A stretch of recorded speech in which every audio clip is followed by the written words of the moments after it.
Good day, folks, and welcome to another edition of Lumberjack Logic. I'm your host, Neil Johnson. So excited to share this report with you. It's a little bit longer, and I will tell you that there are parts of it that move a little bit more slowly because of the board meetings and everything I have in here. But take the time and watch this to the end, and you are going to get a full picture of what's taking place down in Georgia and in Fulton County, in the courtroom, in the county meetings, in the county board meetings, all of it.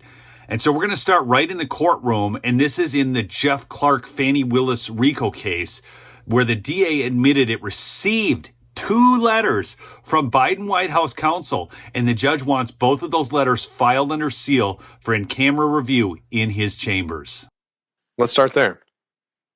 Again, we're traveling under Brady, and he's asking for evidence, and our communications with the White House counsel's office was about logistics and procedures, whether they had a TUI type process in place. It wasn't about obtaining any type of evidence from them. Wait, this is going to get better, but I need to interject here. You have to remember that they just found 117 files that they were scrubbed from the hard drive that was turned over to the J6 committee. So we know there's good stuff on there. Otherwise, they wouldn't have scrubbed it. And we also know that Nathan Wade met with the White House. Okay, so this is going to get, I'm telling you, it's all coming out, but watch the judge catch them in their lie. But this seems a bit different. We're not talking so much about the logistics of witnesses as to whether there is potentially any coordination or political motivation that might. Well, that's speculation. And it would be speculation right now because I think he concedes he doesn't have access to your emails, and it would be unlikely unless he was sitting in the room or bugged it that he'd have any idea what was in there. But apparently he's got some documentation that a meeting did occur. Yeah.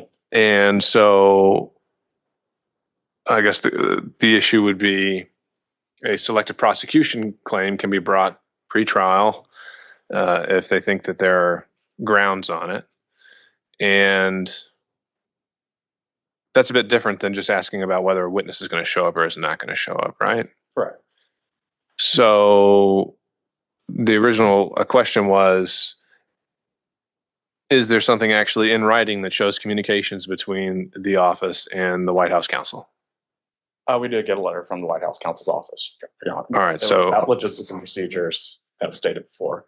All right, so it's just that you're saying the sole written communication, whether by text, whether by email, whether by written correspondence, solely consists of one written letter. Written letter, well, there's 2 written letters, Your Honor, about procedures, about how we interviewed, whether it was a TUI type process with former or current White House officials. Okay. You can tell the judge was not impressed. He asked about the communication. The guy tried to play it off as one letter, and he's trying to say it's involving only these certain things. But I think we're going to find out that these letters actually involve much more. But not only that, he had to actually isolate and get to the fact that there were actually 2 letters. Now those are going to be seen.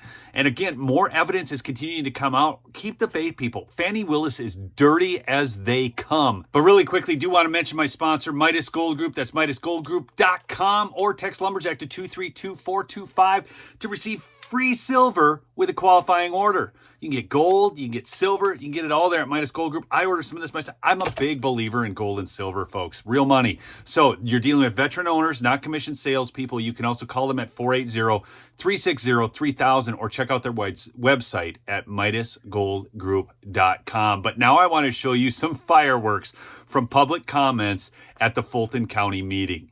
It's over. Well, I want to let you know that Derek Blassigan, I'm done with Fulton County fumbling our elections. I'm done with the gross mismanagement of our taxpayer dollars by the Fulton County Democrats on this body. I'm disgusted at the information that is coming out of the district attorney's office as a taxpayer. I am done with most of your silence at the DA's apparent love affair with the special prosecutor and gross mismanagement of taxpayers' dollars to pursue what appears to be a frivolous lawsuit based off of partisan politics. Apparently, guys like me need to court Fulton County female executives if we want a free ride at all paid expense. Apparently, we need to pursue Natalie Hall and Fani Willis, or maybe the executives in other departments, if we want a full ride and full pay. The DA appears to be trying to protect past elections, but upon information and belief, she's trying to interfere with future elections by trying to convict a candidate before the general election. I'm requesting a financial audit to be done by the county auditor of the district attorney's office immediately. There is no way that you get more money when you're spending money, allegedly, for unnecessary and frivolous purposes. Also, these judges need to hire a lobbyist instead of grandstanding this board with these mediocre public relations stunts. Magistrate Court still needs a systemic boost and an IT transformation that's been achieved by the Superior Court clerk. It needs to be pulled together. 15 seconds. Thank you. Finally, I'm urging you to appoint Julie Adams to the Board of Registration and Elections without delay. And we need somebody that's transparent, that's open, and that can be open-minded to all concerns and can address the people's needs. I'm also want that audit of the DA's office immediately. People, that meeting was wild. I'm going to share a few more clips at the end, but right now I want to take you to the internal workings of Fulton County itself, where you can hear one of the commissioners talking specifically about a meeting with Fani Willis and what transpired there. Lots of public comment today about our district attorney. I know she's asking for roughly $4 to $5 million added to her budget. I did meet with her last month. Transparency was not there when I asked her the very questions that were in this very lengthy filing by this attorney this week. This filing is shocking. The accusations are shocking. I asked for transparency. I asked her how much this election interference case was costing the county. The answer I got was that Lady Justice has no price. Thirdly, when I asked her about the Nathan R. Wade expenditures in particular, I didn't get an answer. I was told that I'm just picking on him because he's black. So just to be clear, now you're asking the manager and the CFO to research the issues that you've raised. Okay. Look, at this point, Fani Willis is Donald Trump's best campaign message. She's just killing it for the guy. Remember the black guy, right? Was he racist too? And now this lady, because she asked questions about fiscal accountability, that's because you're racist. Nathan Wade, he's just the greatest. In fact, let's take you to the church for a few seconds. And I hired one black man, another superstar, a great friend. It seems like it was a little more than a friend, and furthermore, a superstar. The guy had no experience. And a great lawyer. Oh Lord, they gonna be mad when I call them out on this nonsense. First thing they say, oh, she gonna play the race card now. But no, God, isn't it them who's playing the race card when they only question one? Isn't it them playing the race card when they constantly think, I need someone from some other jurisdiction in some other state to tell me how to do a job I've been doing almost 30 years. And the Lord did not cause you to stumble into $600,000 of taxpayer money because you're sleeping with the dude who's the lead prosecutor. You thought you were going to get away, and so you try to get the church's money. That's what happened here, and you got caught. It's that simple. And look, should this case be thrown out? It should, because it is clear you have prosecutorial misconduct. Now that he was billing Fulton County DA's office for 24 hours of discovery, having meetings in Washington, D.C. with the White House counsel. I mean, that's ridiculous. You know that. Everybody knows that. But I got one other question. What does the White House counsel know? When did they know it? And what does Joe Biden know? And when did he know it? Because if they're meeting with the White House counsel's office, you can't tell me that they did not tell the president what was going on. She is in a long line of politicians who were trying to essentially take advantage of Trump to build their name ID. And she was also trying to get money in the process. Don't go into a black church and say, oh, pray for me. You did wrong and you know you did wrong. You're in violation of any lawyer's ethics standards in any state in the country. Don't go to the church now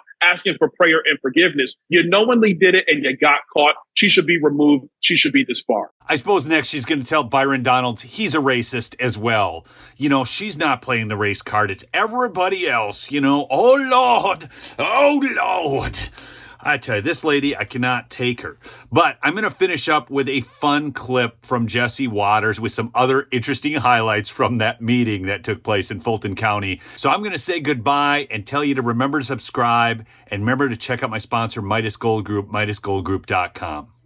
So we have a little update for you in the Fani Willis Loverboy scandal. Today, a Georgia judge heard the case to release all information about the conversations Fani's office had with the White House. Remember, Fani partied with Kamala last year. Loverboy met with Biden White House lawyers, and Schiff colluded with Fani on the Georgia case. The White House has its fingerprints on all 4 criminal prosecutions of President Trump. And now we know they have their fingerprints on this case. This alleged affair and collusion with the White House is causing a local revolt in Georgia. Fulton County residents want to defund the DA's office. It is clear we have abuse in the DA's office. I do not support what Fani Willis is doing with my tax money. I'm disgusted at the information that is coming out of the district attorney's office as a taxpayer. I am done with most of your silence at the DA's apparent love affair with the special prosecutor and gross mismanagement of taxpayers' dollars to pursue what appears to be a frivolous lawsuit based off of partisan politics. Apparently, guys like me need to court Fulton County female executives if we want a free ride at all paid expense. Fani's turning Fulton County into MAGA country. And then something happened. Something always happens, and it was bizarre. Take me to church, I worship you, dog. You're the light of my life. Please forgive me my sins, but I would fall on a knife. I go to work, I get my freak on. Take me to church, I write a check, they let me say a few words. Do I gotta do everything?